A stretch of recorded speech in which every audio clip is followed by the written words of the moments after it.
Hi everyone, and welcome to the latest episode of Just Good Games. So, here it is, Death Stranding, the hot topic of the moment. Pretty much the most talked about game of the year already. So, before I go into this, I want to lay it all out there.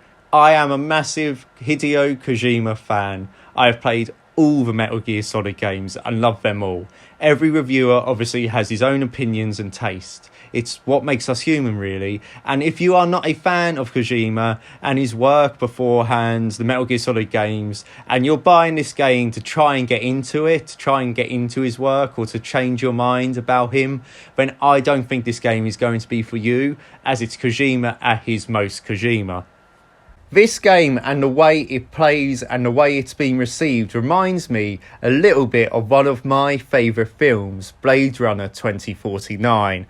That film, like Death Stranding, moves at its own pace, a very deliberate, a very slow pace. Reminds me a bit of Red Dead Redemption 2 as well, but no energy is wasted and no shot is wasted.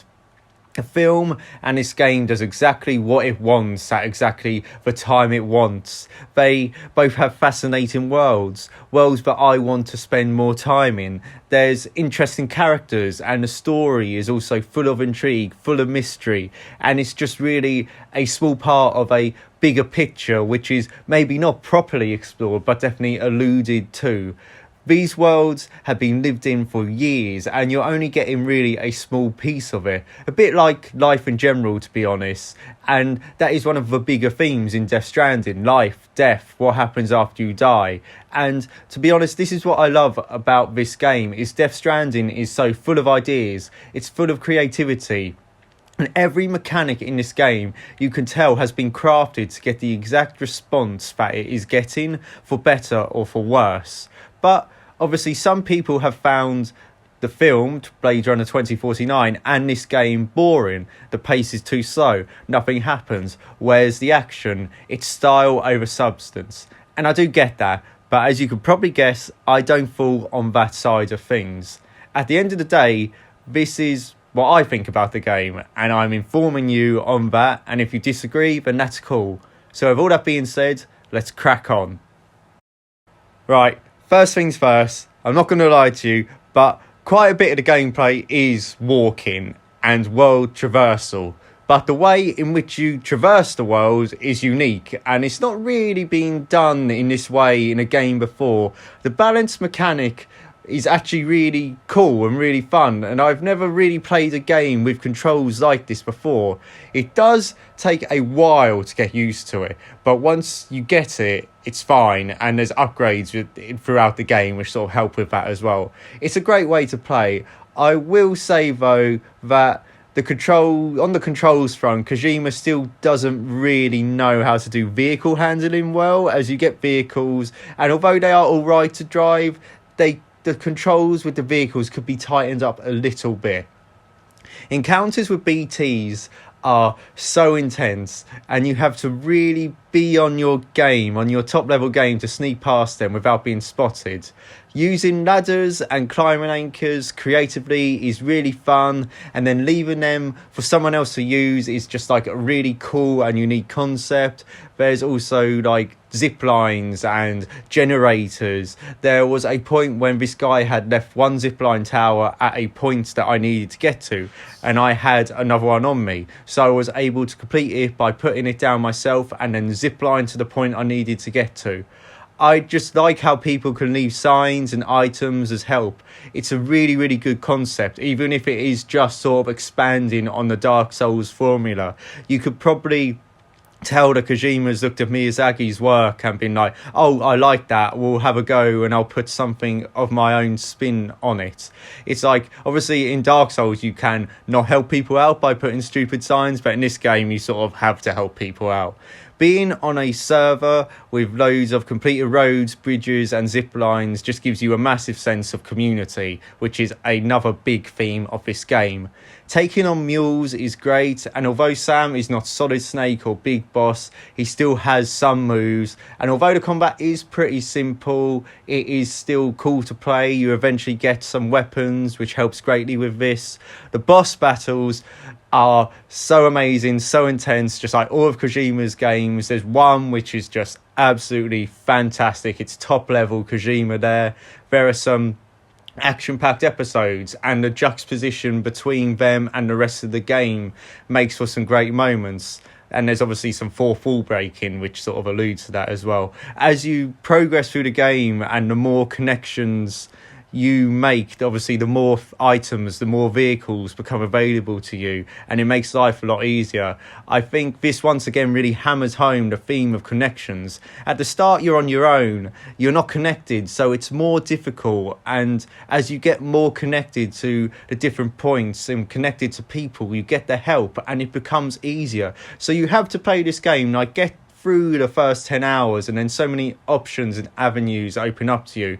There are loads of things to do, loads of side missions, roads and bridges to build. It plays a bit like the Phantom Pain, to be honest, at times.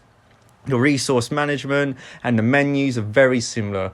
Once you get used to them, it's very easy to navigate. I don't know what people are moaning about being able to navigate the menus. Just bloody learn the menus. The way the gunplay works is also very Phantom Pain too. There are just loads of stuff after you finish a story as well, like loads of post-game. And I just recommend you just going through the story, getting all the gear before you get bogged down in the side missions, because there's just so much more helpful stuff after you finish the game.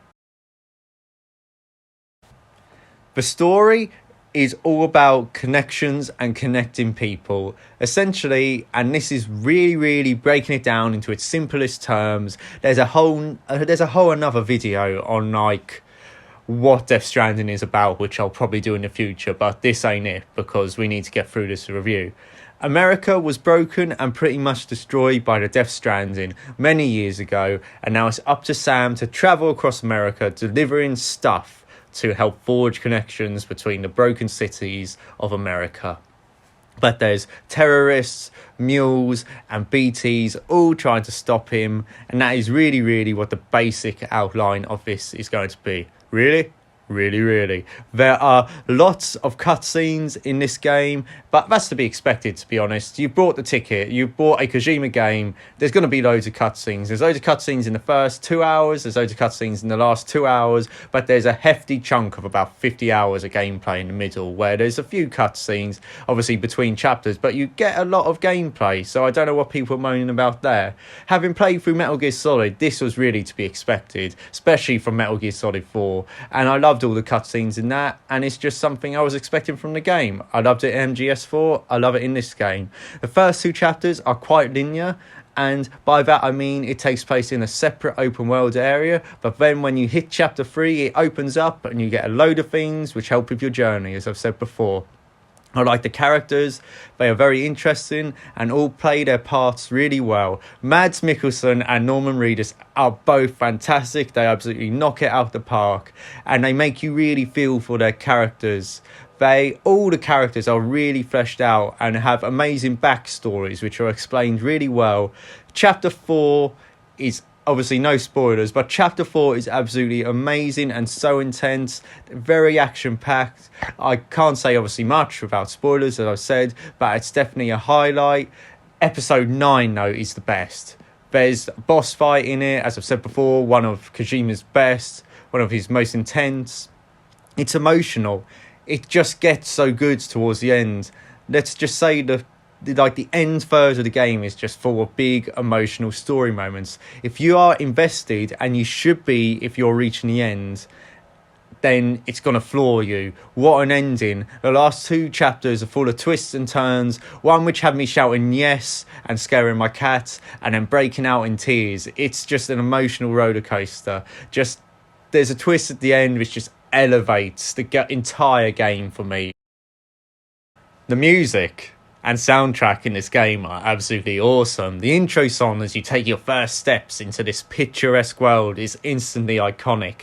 The atmospheric music is also so Blade Runner and so science fiction, and it's a science fiction nerd's dream.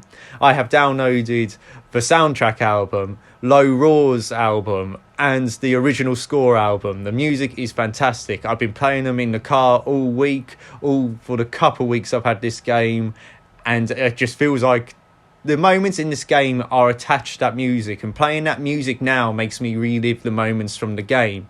It's fantastic. Also, I've heard people complaining that you can't play Spotify in this game, and it's sort of like the whole point is the silence, and then the music comes in when Kojima's meant to have the music there. You don't bring your phone into a cinema with Spotify in it and then play the music you want over a movie. You could do that at home, but come on.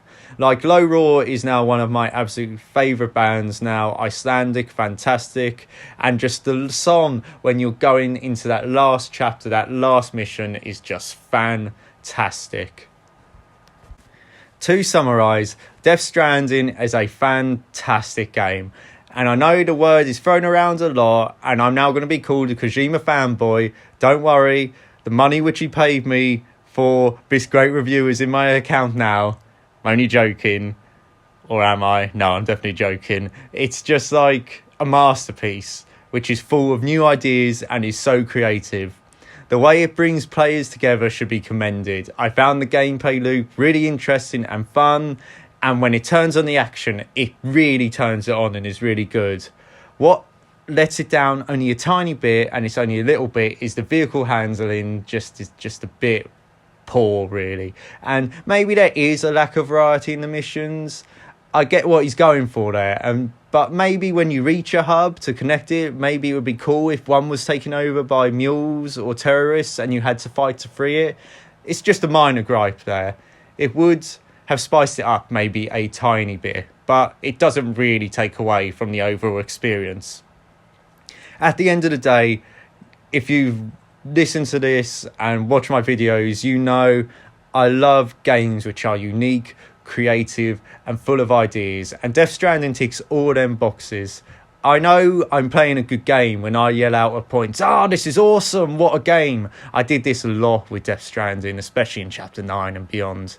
It won't please everyone, and if you're expecting Metal Gear Solid 6, you're probably going to be disappointed. This game is an experience like no other, and it will stick with me forever. I keep thinking about it, even though I've finished the story, I'm playing the post-game, but at work I'm still thinking about the ending.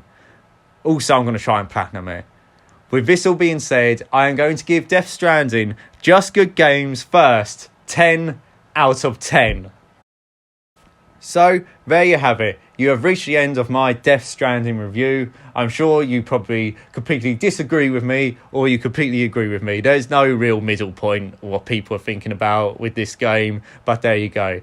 But once again, thank you for watching. Obviously, like, share, subscribe on YouTube, comment below. You probably will comment below. And obviously follow us on Facebook, follow us on Instagram.